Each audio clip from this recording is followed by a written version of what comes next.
क्या नाम है आपका? मेरा पूरा नाम राहुल कुमार यादव है। राहुल किसकी तैयारी कर रहे हैं?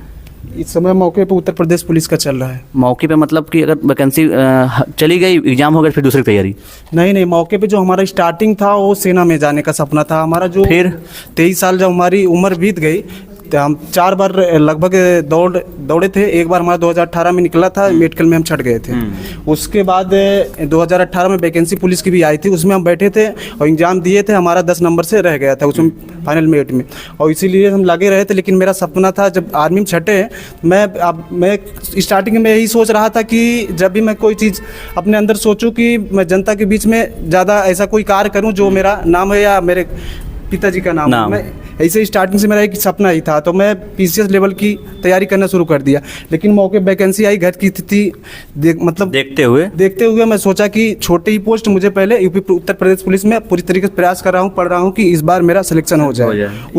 इसी हिसाब से मैं सोच रहा हूँ अगर मेरा सिलेक्शन हो गया तो मेरे जो आने वाली समय है जब रोजगार हो जाएगा उसके अधीन मैं अपनी जो बड़ी तैयारी पीसीएस की है उसके मैं आने वाले समय के लिए अपना पूरा रखूँगा। और मैं एक चीज़ अभी आपके व्यक्त करना चाहूँगा, जो कि आप यहाँ आए लाइब्रेरी में, आपका मैं धन्यवाद करना चाहूँगा। और साथ साथ मैं ये भी कहना चाहूँगा, सर ने जो लाइब्रेरी जैसी सिस्टम शहरों जैसे प्रयागराज, लखनऊ और वाराणसी जैसे शहरों में ये चीज़ जो सुविधा मिलती थी, जो बच्चे योग्य नहीं थे जाने के योग्य, मतलब इलाहाबाद जैसे शहरों में, वो बच्चों के लिए जो सुविधा मिली है, वो बच्चे अब जो गाँव के बच्चे जो यहाँ पढ़ने आ रहे हैं, अब वो इलाहाबाद के जो बच्चे उनके योग के बराबर हो गए हैं मौके पर। अगर देखा जाए तो वो बच्चे आने वाले समय में गाँव से अच्छे मार्किंग नंबर से निकलेंगे, मेरिट बढ़ेगी, फिर हाँ टक्कर देंगे गांव वाले बच्चे। वो तो फिक्स से टक्कर देंगे। लेकिन वही चीज़ है, मैं एक चीज़ आपको साफ शब्द में कह दे रहा हूँ कि हम जो चीज़ है, मैं संविधान को मानता हूँ, संविधान के हिसाब से मैं चलने वाले लोग हैं। और मैं वही चीज़, अम्बेडकर जी ने एक चीज़ कहा था कि दूध की तरह जैसे आप शिक्षा जितना पिएंगे अपने आप को उतना ही आप निखरेंगे। और जो उसी मतलब उनके जो बताए रास्ते पे वही हिसाब से हम चलने का कार्य कर रहे हैं कि शिक्षा ऐसी चीज़ है, वो आप जितना अपने अम्बेडकर ने कहा था गुरु खूब पढ़ो जी। तुम्हें लगता है सब गांव में पढ़ रहे हैं? खूब पढ़ नहीं रहे, लेकिन वो चीज़ उनका काम था जागरूक करना। उन्होंने संविधान में बनाया कि तो अपना काम बहुत बढ़िया किया, और उनसे जैसा विद्वान तो दुनिया में कोई है नहीं, न था ना होगा, कोई बन सकता है आने वाले समय जैसा उन्होंने किया। भारत का संविधान बनाया और अपना जो उनकी जयंती अम्बेडकर। एक बात बताओ हमको, अम्बेडकर के आप बता रहे हैं कि हम जो है अम्बेडकर को मानते हैं, सब बहुत बड़े आदमी है वो। अम्बेडकर को नहीं मानने वाले जो हैं उनके बारे में क्या राय है? उनके राय में यही कहना चाहूँ को संविधान जो उन्होंने बना के दिया है भारत देश को, भारत देश एक ऐसा संविधान है जो अमेरिका के राष्ट्रपति बराक ओबामा ने खुद कहा था कि अगर ये संविधान हमारे देश में बनाया गया होता और लागू अम्बेडकर जी ने किया होता, बनाया होता, तो उनका खुद की मंदिर हम अपने यहाँ बनवाते। और मैं आपसे अनुरोध करना चाहूँगा आपके द्वारा, जो इस समय संविधान की धज्जियाँ उड़ाई जा रही है, जो मौके पे वर्तमान समय में सरकारें बैठी हैं जो संविधान की धज्जियाँ उड़ाने का काम कर, अम्बेडकर के बताए रास्ते पर चलना है कि अम्बेडकर जी का कहना है आप जब संघर्ष करेंगे, पढ़ेंगे, आपके अंदर शिक्षा रहेगी, तभी आप लड़ने के योग्य होंगे।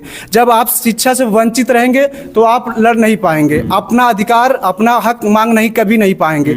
जब आप पढ़ेंगे तभी आप अपना हक मांग पाएंगे। बता रहे हैं कि सरकार जो है संविधान की धज्जियाँ उड़ा रही है, कैसे धज्जियाँ उड़ रही है जरा बताइए? धज्जियाँ इसलिए उड़ रही कि जो अम्बेडकर जी ने बताया, अभी देख लीजिए उनका मतलब कई ऐसे एग्जाम है जिसमें ओबीसी जनरल क्वालिफाई जो कैटेगरी थी उसको उन्होंने रोक लगा दिया है कि जो जिस कैटेगरी में रहेगा वही में। नहीं तो पहले जो बच्चे अपने आप के टैलेंट थे ओबीसी के मतलब कैटेगरी में, वो जनरल क्वालिफाई कर देते थे। लेकिन कई ऐसे जब से मतलब वर्तमान सरकार जो है उत्तर प्रदेश में ऐसे नियम लागू कर दिए कि जो बच्चे हैं उसी कैटेगरी में रहेंगे, कितनों भी पढ़ने में तेज है ओबीसी को ओबीसी में रहेंगे, वो जनरल क्वालिफाई नहीं करेंगे। जनरल क्वालिफाई नहीं करेंगे तो जनरल वाले तो करेंगे, तो सही नहीं है मैं फिर जी। तो आप कह रहे हैं संविधान की धज्जियाँ कुछ लोगों के लिए सही है ना? फिर ये सही उसलिए है कि जो भाई जनरल के लोग हैं वो चाहेंगे कि ओबीसी के जो बच्चे हैं पढ़ने में, जो भी ओबीसी में सबसे ज़्यादा जाती है ओबीसी में पाई जाती हैं। अगर देखा जाए तो ओबीसी। अभी उत्तर प्रदेश की वैकेंसी कितनी है? उत्तर प्रदेश वैकेंसी 60,244 है टोटल। कितने ओबीसी के लिए है? ओबीसी के लिए 16,264 है। और जनरल के लिए? और जनरल के लिए 50% वैकेंसी है। 24,000 के आसपास। और एसटी के लिए, एससी के लिए एसटी के लिए लमसम वही मिला के चलिए 11,000 10,000 का। ऐसा क्यों हो रहा है? ऐसा क्यों आपको लगता है कि एक खास वर्ग के लिए 50% है, बाकी सबके लिए 50% से भी कम? देखिए ऐसा है कि भारत संविधान में जो अंबेडकर जी ने बना के गया है, ये भी अंबेडकर जी ने जो बनाया है, जी जी उन्होंने बनाया, जो उन्होंने कहा है जो 27% आरक्षण हम ओबीसी को मिला है और 23% एससी को मिला है, बाकी एसटी को मिला है, वो आरक्षण अंबेडकर जी ने दिया है। अगर अंबेडकर जी नहीं संविधान बनाते नहीं होते तो शायद वो आरक्षण हमको मिलता भी नहीं। हमें योग्य, अगर आज हम डीएम बन रहे, एसपी बन रहे या एसडीएम बन रहे या किसी भी अच्छे पोस्ट पे जा रहे हैं या बड़े नेता बन रहे हैं तो उन्हीं की देन है और उन्हीं की वजह से हम आज मतलब लड़ने के योग्य हैं। और जाने जब तक एजुकेशन को अडॉप्ट नहीं करेंगे तब तक बेहतर स्थिति में कोई जा नहीं पाएगा। सकता क्योंकि समस्या इस बात की है कि लोग एजुकेशन को अडॉप्ट नहीं कर रहे हैं ना। जी आपके गांव में, हमारे गांव में जहाँ भी है, ज़्यादातर बच्चे अब तो लाइब्रेरी खुल गई तो कुछ आने लगे हैं, नहीं तो फिर पढ़ाई कहाँ करते थे?